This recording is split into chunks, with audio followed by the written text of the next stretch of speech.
Em Quatro Marcos, você conta com o serviço especial da Borracharia Brasil. Não ande de pneu murcho, aqui é tudo calibrado. Borracharia Brasil, em Quatro Marcos, na Avenida São Paulo. Saída para Araputanga.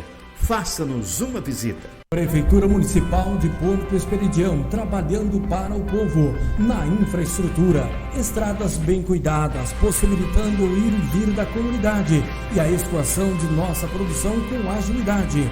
Na saúde, Porto Esperidião realiza o maior enfrentamento de saúde da história para evitar a proliferação da Covid-19. Na educação, melhores condições de trabalho para os professores, gerando mais aprendizado aos alunos. Porto Esperidião, gerando através do trabalho qualidade de vida para a população. Gestão 2021-2024. Jornal Folha do Vale. Oferecimento Borracharia.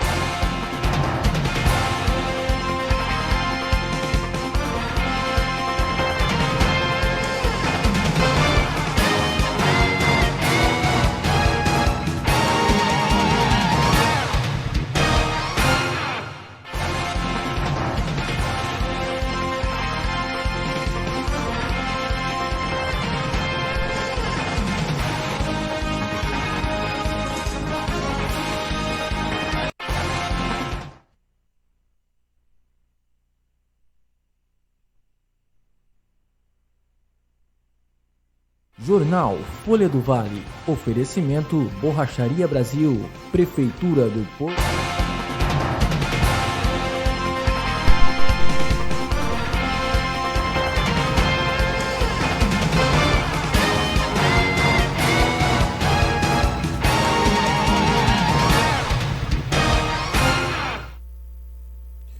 Boa tarde, boa tarde. Iniciamos aqui mais essa edição do Jornal Folha do Vale, o dia 6 de fevereiro de 2022, trazendo as informações de toda a nossa região. Um crime praticado com duas armas diferentes está sendo desvendado aí pela Polícia Civil. Veja. Equipes das delegacias da Polícia Judiciária Civil de Pontes de Lacerda e também do município de Jauru prenderam o principal suspeito acusado de um homicídio ocorrido no município de Vale de São Domingos. A prisão ocorreu na última quinta-feira, dia 26 de janeiro de 2023. O suspeito teria utilizado aí duas armas de fogo para cometer os disparos contra a vítima.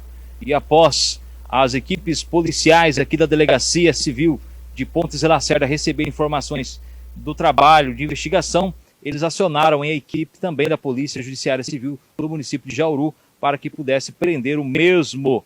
As diligências iniciaram, através da equipe da delegacia aqui de Pontes de Lacerda, e também do município de Jauru. É claro que lá a polícia teve uma certa dificuldade em relação aos acessos. Os policiais tiveram que realizar deslocamento, inclusive por meio do município de Jauru, para chegar às propriedades, à propriedade em que ocorreu o crime. Ao chegar no local, os policiais encontraram o corpo da vítima no chão, com um disparo de arma de fogo no crânio provocado pela espingarda e também marca de tiro de revólver no peito dessa vítima. O autor do crime estava na residência em visível estado de embriaguez e logo que os policiais chegaram, ele aí confessou o crime à equipe policial, viu? Segundo informações, a vítima estava ingerindo bebida alcoólica quando iniciaram uma discussão após o suspeito ouvir o colega falando mal dele no telefone. Durante o desentendimento aí entre os dois, a vítima teria ameaçado o suspeito, apontando um revólver em sua direção, indignado com a situação. O suspeito, então, diante da situação, pegou uma espingarda calibre 28 e atirou contra essa vítima quando ela ia se deitar em uma rede. Foi aí, então, que a vítima caiu ao solo, na ocasião que o suspeito pegou o revólver, que era da vítima, e efetuou aí mais um disparo contra o próprio colega. Segundo informações, após a audiência de custódia, a prisão em flagrante foi convertida em preventiva e o suspeito aí encaminhado para o Centro de Detenção Provisória aqui do município de Pontes de Lacerda, o CDP. E agora ele vai aguardar o julgamento preso por esse crime ocorrido na zona rural do município de Vale de São Domingos. Ou seja, a polícia dando uma resposta e não só à família, mas também a toda a sociedade em relação a esse crime de homicídio, onde o suspeito atirou com a própria espingarda contra a vítima e, na sequência, com o próprio revólver da vítima, ele acabou efetuando outros disparos contra a vítima que veio a óbito no local.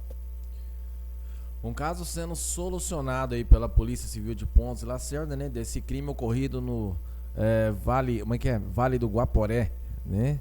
E está sendo aí solucionado, um crime utilizado 2 armas diferentes e o indivíduo suspeito já está aí preso, né?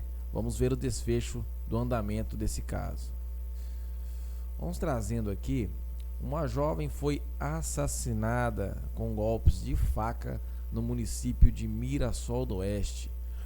O acusado do crime é o teu próprio companheiro. Olha o caso, ó. Homem mata a esposa com golpes de faca e ainda liga para a mãe da vítima dizendo que a matou.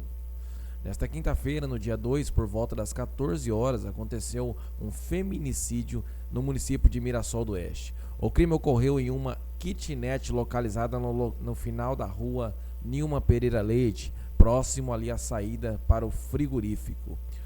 A vítima, de 22 anos, por nome de Lohane, teve sua vida ceifada por golpes de faca pelo companheiro.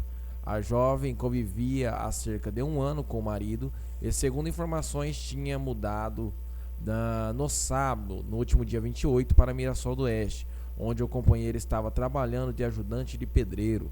O delegado da Polícia Civil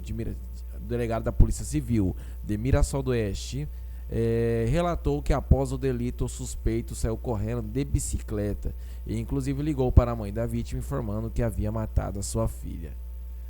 Tá aí, esse é mais um caso, né? A gente já teve um caso recente de feminicídio em Mirassol do Oeste.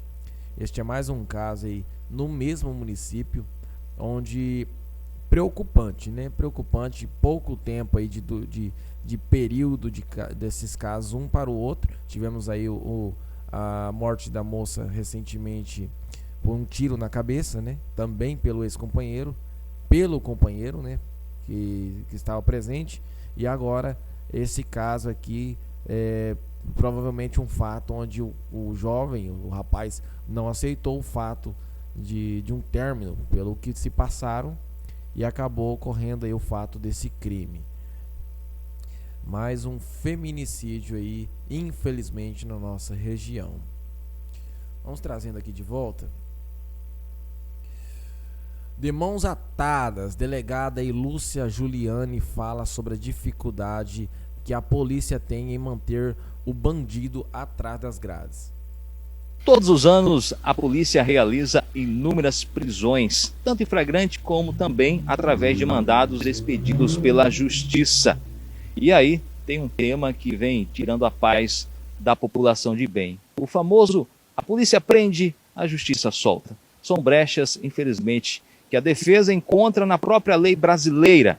E sobre este assunto, falou aqui a nossa equipe de reportagem e entrevista coletiva, a doutora Lícia Juliane. Ela, inclusive, pontuou vários pontos em relação a este assunto que acaba dificultando o trabalho não só da polícia, mas também do judiciário. A famosa prende e solta.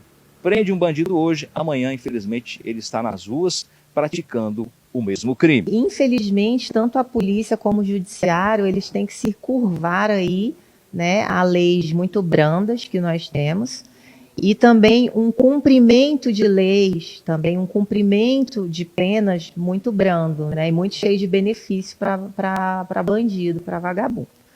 Infelizmente, a nossa realidade hoje, infelizmente, os tribunais superiores no Brasil hoje, constantemente nós vemos, isso é uma crítica, inclusive, não só profissional como pessoal, o que temos visto é que sempre as decisões não são a favor da população de bem, elas são a favor da população do mal, né, do cidadão do mal, do cidadão que comete crimes. Temos visto isso amplamente aí nas decisões dos tribunais superiores. Então, infelizmente, é o que eu sempre digo, hoje o criminoso ele não teme mais a lei porque ele não teme mais o cumprimento da lei. Antes ele temia a lei. né? Quando ele percebeu que ele não precisa temer a lei, porque por mais que a lei seja dura em determinados casos, o cumprimento dessa lei não é, porque o nosso processo de execução penal é uma mãe aí para essas pessoas, né? Para esses indivíduos. Então eles não temem mais. E, infelizmente, como as leis são muito brandas, no caso de descumprimento da Maria da Penha, a pena é muito pequena, de descumprimento de medida, a pena é muito pequena.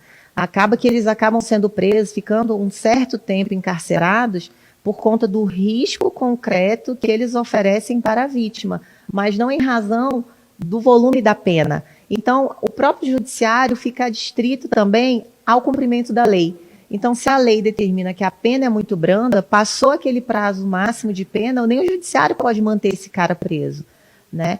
Então, infelizmente, a nossa realidade é essa. Nós sabemos, nós policiais fazemos o nosso papel constantemente, nós cumprimos a nossa missão profissional e constitucional.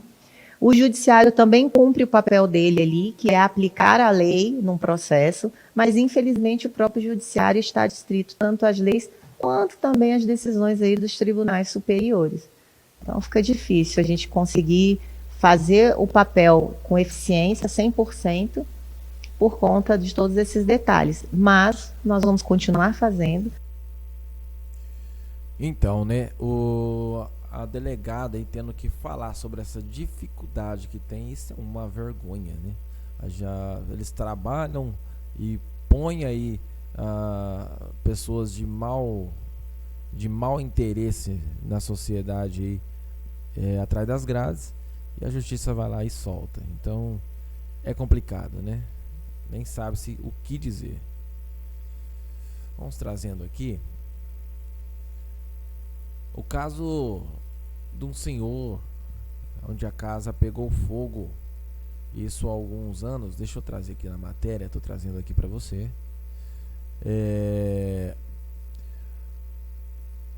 O senhor Toshio Ono, de 77 anos, acabou aí falecendo aí há alguns anos, né, por um incêndio ocorrido aí em 2021, né, já estamos em 2023.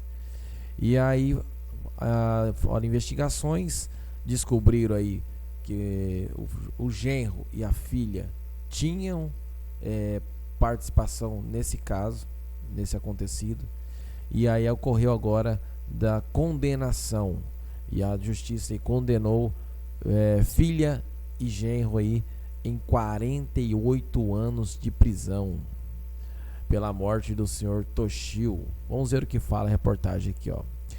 Aos 77 anos, durante o incêndio no imóvel onde morava, Toshio Ono morreu carbonizado. A filha dele e o genro foram presos após a abertura de um inquérito da Polícia Civil para apurar os casos do incêndio. Conforme a polícia, o casal confessou ter ateado fogo no imóvel. Filha e genro foram condenados nesta quarta-feira, no dia 1º agora, a 48 anos de prisão. Olha aí. A residência do idoso pegou fogo no dia em julho de 2021, e a Polícia Civil apurou que o incêndio havia sido provocado pelo filho e pela filha e pelo genro. Tá aí, né? Vamos passar muito tempo aí pensando na atitude errada que fez aí, fora o remorso que deve ter, se tiver, né? Para quem tem um coração de atear fogo no próprio pai, eu imagino que nem remorso tenha. Então vai pensar muito, tem muito tempo para pensar aí atrás das grades. Vamos trazendo aqui. Em Cáceres foi realizado a rede de enfrentamento à violência contra a mulher. Nesta quinta-feira aconteceu no Tribunal do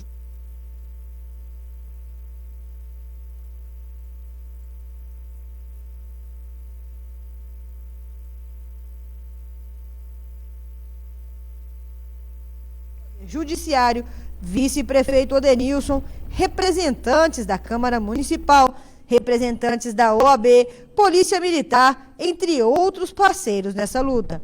Teve palestras, apresentações de vídeos, poemas, tudo voltado ao aprendizado do tema. Na verdade, nós estivemos desenvolvendo um trabalho junto à Assembleia Legislativa pela Câmara Setorial Temática da Mulher, onde nós levantamos toda a legislação existente em políticas públicas e propusemos outras no sentido de vir combater a violência e garantir os direitos humanos dessas mulheres do nosso Estado.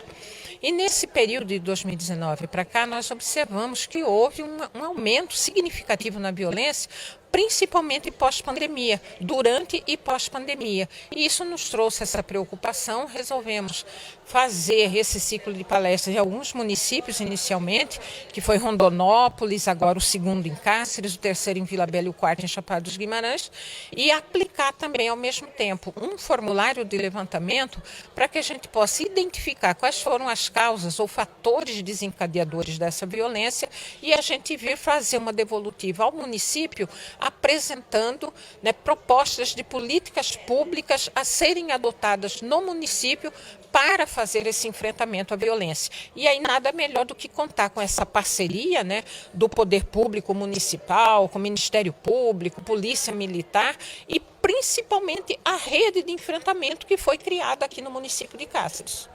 Para a senhora, qual é o principal projeto, ou onde trabalhar principalmente para que essa violência contra a mulher ela comece a diminuir? Primeiramente é fazer todo um trabalho de divulgação de uma legislação existente, que é a Lei Maria da Penha, que as pessoas possam compreender a importância dela e vir, né, efetivamente aplicar essa legislação, que é considerada uma das melhores do mundo.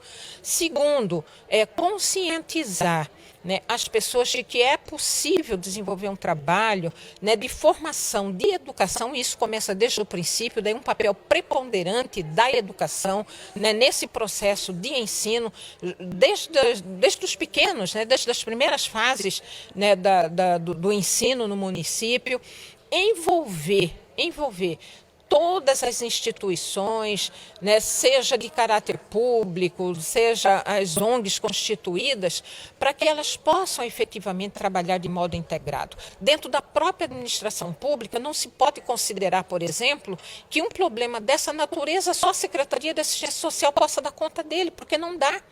Exige uma articulação, por exemplo, com uma secretaria de trabalho, porque as mulheres precisam ser capacitadas e passarem a ter a sua própria renda para sair desse ciclo de violência. Ela precisa ter um atendimento especial da saúde que venha priorizar a sua condição de vulnerabilidade e dar uma resposta mais imediata para ela, que ela não pode ficar mais esperando de modo interminável, você saber quando que vai ser atendida por esse sistema de saúde. Do mesmo modo, ter toda uma política no município que possibilite ela, primeiro, ter uma autoestima desenvolvida, porque a mulher que vive essa condição de violência, ela tem isso totalmente destruído, né? Desenvolver essa autoestima, mostrar para ela o quanto ela é capaz de trabalhar a inteligência emocional dessa mulher para que ela possa vir, eu digo assim, estar novamente reinserida nessa sociedade de um modo mais pleno, porque quando ela está submetida a uma condição de violência, ela deixa de ser exatamente o que ela é. E a concepção que ela se tem de que ela não representa nada. Então, é um trabalho de muito envolvimento, que envolve a psicologia, que envolve a saúde, que envolve a questão de capacitação, que envolve a questão da formação, da qualificação. Enfim, políticas integradas é a melhor resposta para essa natureza. E a gente apontou aqui da necessidade do município de Cáceres ter uma casa-abrigo, né, para acolher essas mulheres de imediato, para retirar ela desse espaço onde ela tem sido vitimizada pelo agressor.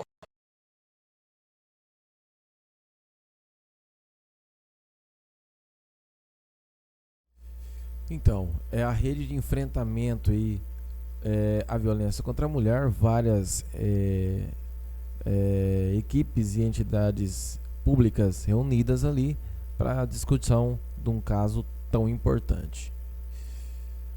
Vamos trazer aqui, a gente sempre traz, hoje a gente trouxe um caso, uma diferente, né? Uma experiência diferente. Vamos trazer para você o gênio que revolucionou a computação. Hoje a gente vai mostrar de verdade como os computadores modernos funcionam e entender a diferença entre software e hardware.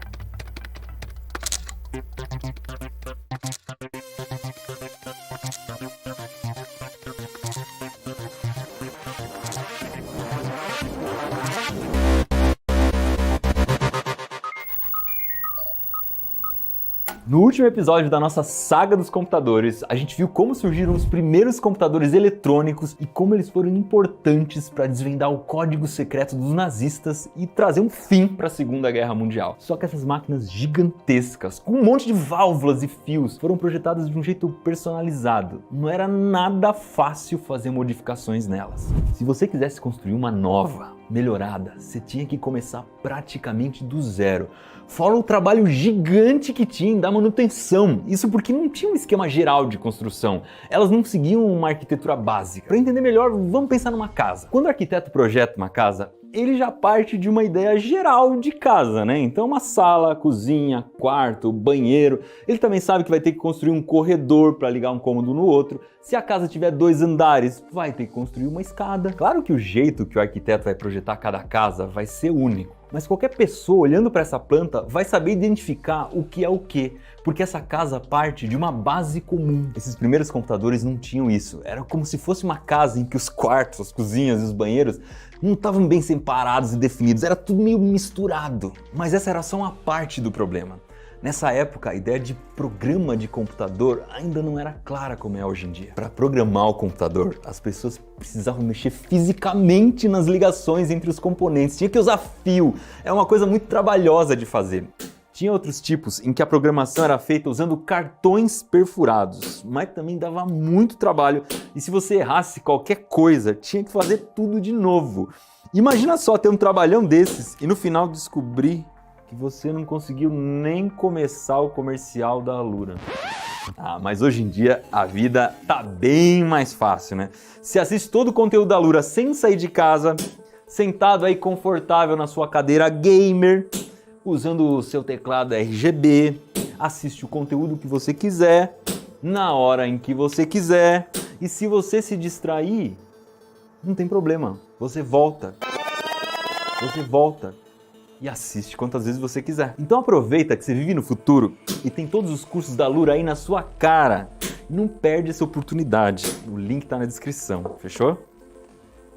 Agora sim, hein? Voltando para nossa história, essa ideia de pensar numa arquitetura para os computadores começou na cabeça do Alan Turing, aquele matemático inglês que a gente falou no último episódio que desvendou o código nazista. Mas bem antes da Segunda Guerra, o Turing já teorizava sobre computadores. Ele queria bolar um processo simples, que fosse capaz de computar alguma coisa genérica, ou seja, uma máquina que não fizesse só uma coisa, que pudesse ser programada para fazer uma coisa e depois reprogramada para fazer outra completamente diferente. Em 1936, ele imaginou esse computador elementar, que é chamado hoje de máquina Turing. E o Turing, que era matemático, só queria provar um conceito de que era possível fazer uma máquina genérica programável. Mas agora entra um outro matemático na nossa história. John von Neumann era um matemático húngaro super gênio. Com 6 anos de idade, ele conseguia dividir uns números enormes de cabeça. Tipo 324.998 dividido por 5.349. Eu não consigo fazer essa conta, mas nem que a vaca tussa. Imagina se eu tivesse 6 anos. Só que ele não. Com 6 anos, ele ainda sabia falar grego antigo. Com 8 anos, ele já fazia cálculo diferencial e integral, que é um tipo de cálculo bem avançado que a gente só vê nas faculdades de ciências exatas. E como estava tranquilo, ele ainda leu em alemão os 46 volumes de uma enciclopédia de história mundial. Deu para entender o grau de prodígio que a gente tá falando? Esse cara é, sem dúvida, um dos grandes nomes da ciência do século XX. Ele fez trabalhos importantes em um monte de áreas, tipo geometria, teoria dos conjuntos, dinâmica dos fluidos, física quântica, teoria dos jogos, topologia e, como a gente vai ver hoje, computação. Como era formado em matemática, mas também em engenharia química, o cara manjava muito de bombas e foi chamado para fazer parte do Projeto Manhattan, que era o projeto que estava construindo a bomba atômica. E foi lá que ele pôde trabalhar com os primeiros computadores, como o ENIAC, que a gente falou no episódio passado. E aí ele percebeu que esses monstrengos eram muito complicados de programar. Foi aí que numa viagem de trem, inspirado pelas ideias do Alan Turing, ele escreveu um artigo sugerindo a arquitetura do computador. E isso foi tão revolucionário que a ideia se espalhou muito rápido. Em pouco tempo começou a aparecer uma geração de computadores baseados nessa arquitetura e eu vou contar uma coisa para vocês. É a arquitetura que a gente usa até hoje. A gente montou um esqueminha aqui simulando uma cidade para vocês entenderem como funciona. Então, essas aqui são as ruas, essas são as casas, que no caso é a memória. Cada casa você pode perceber que tem uma plaquinha com o endereço dela. Desse lado a gente tem a prefeitura prefeitura, que no caso é a Unidade Central de Processamento, uma famosa CPU do computador. Lá dentro a gente vai ter o gabinete do prefeito, que é a unidade de controle, ela é que tem que executar todas as ordens aqui. Depois a gente vai ter a unidade de aritmética, que é onde estão os matemáticos que fazem todas as contas ali para a cidade. E a gente tem também um acumulador, que é como se fosse um quadro de post-its onde ficam as informações que a gente está trabalhando naquele momento. Vamos rodar um programinha aqui então.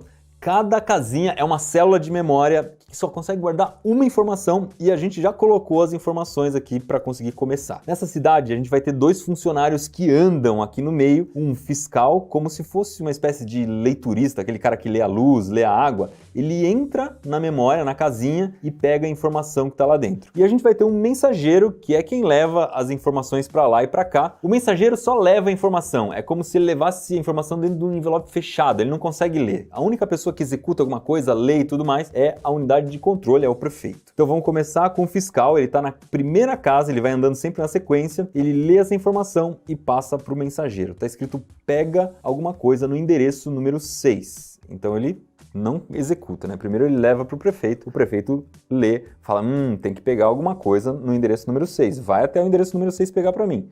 Então ele vem aqui até o endereço número 6, tem o número 3 lá dentro, aqui é um número mesmo, não é um endereço, tá? Ele leva essa informação para o prefeito e o prefeito precisa guardar essa informação no acumulador. Agora, o fiscal passa para a próxima casa aqui da memória. Soma o que tiver no endereço 7. O mensageiro vai lá para o prefeito e fala, ó, tem que somar o que tiver no endereço 7. Tá bom, vai no endereço 7, vê o que tem lá e traz para mim. Ó, tem o número 4. Ele volta, prefeito, é o número 4. Como é uma operação matemática, ele vai ter que passar isso aqui para a unidade aritmética, para os matemáticos. Ele vai falar, o matemático, soma 4 com aquele número que já está no acumulador. Aí eles somam e o resultado é 7. Tudo executado.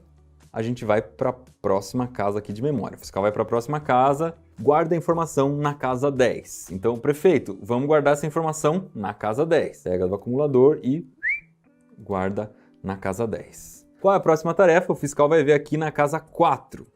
Está escrito aguarde entrada. Ele fala isso para o prefeito. Prefeito, aguarde entrada. O que significa isso?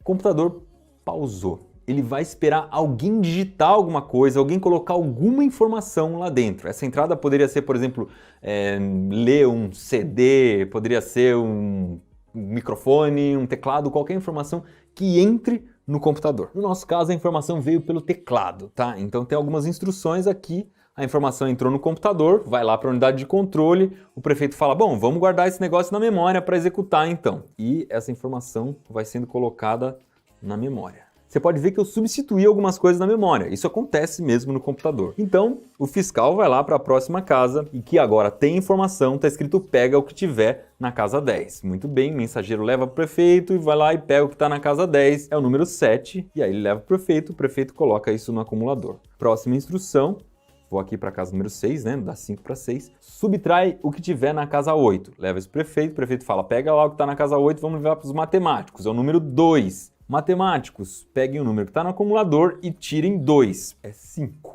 Próxima instrução, envie para a saída. Quer dizer que quem está fora do computador tem que ver essa informação. Pode ser numa impressora, pode ser num alto-falante, pode ser, na maioria das vezes, na tela do computador.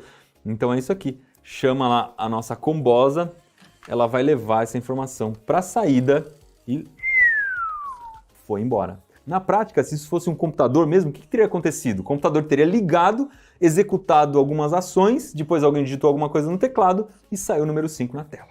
O esquema tá bonitinho, eu daria um joinha agora, mas o que tem de especial nisso tudo? Para começo de conversa, o celular que você está usando agora para assistir esse vídeo usa essa arquitetura aqui. Bom, o que ela trouxe de novo? Primeira coisa é que a gente tem tudo compartimentadinho, tudo separadinho. Segundo, e muito importante, é que tanto a programação quanto os dados estão todos na memória, no mesmo lugar. A grande vantagem disso é que você pode mudar a programação à vontade, sem trocar um fio, sem trocar uma peça da máquina. Se você quiser melhorar um computador que já existe, tá tudo dividido em módulos. Então eu quero mais memória, bota um pouquinho mais de memória aqui. Eu quero um processador mais potente, troca o processador, mas o resto continua igual. Quando inventa um computador um pouco melhor, ele consegue conversar com o antigo. O cara que programa para um consegue entender perfeitamente a lógica lógica do outro computador, não tem mais aquela bagunça. Agora o negócio vai decolar. Foi quando surgiu essa arquitetura que as pessoas começaram a ter um entendimento novo da computação, e aí houve uma separação em duas partes. Uma parte era a física, então eram os fios, as placas, as partes de aço, as válvulas e tudo mais, que a gente chama de hardware, a coisa dura. E ao mesmo tempo existiam os códigos, as instruções, toda a programação, as informações, que é a parte um pouco mais soft, o software. A partir desse momento, então, quando o computador dava problema, poderia ser duas coisas diferentes. Alguma coisa poderia ter queimado ali, um fio que soltou, a parte de hardware, ou tinha algum bug, algum erro no código, tinha um problema de software. Então começaram também a dividir as profissões. De um lado, os engenheiros da eletrônica, que cuidavam do hardware, e do outro lado, os programadores, que cuidavam do software. Isso tudo causou uma revolução na computação. Mas na nossa história a gente já está chegando nos anos 50, com os Estados Unidos e a União Soviética competindo na área militar e ao mesmo tempo fazendo a corrida espacial. E agora eles precisavam de computadores bem rápidos. E o hardware construído com válvulas eletrônicas já não estava mais dando conta. O que será que vem pela frente? Te conto no próximo episódio da nossa saga dos computadores. Tá aí, caso interessante, né? Explicado bem detalhadamente aí como funciona aí um computador, como ele é processado e tudo mais. Bem interessante, cada vez uma coisa diferente pra gente estar interagindo aqui no nosso jornal. Meus amigos, vamos encerrando aqui essa edição do Jornal Folha do Vale. Fica aquele abraço a cada um de vocês. Até amanhã. Boa tarde.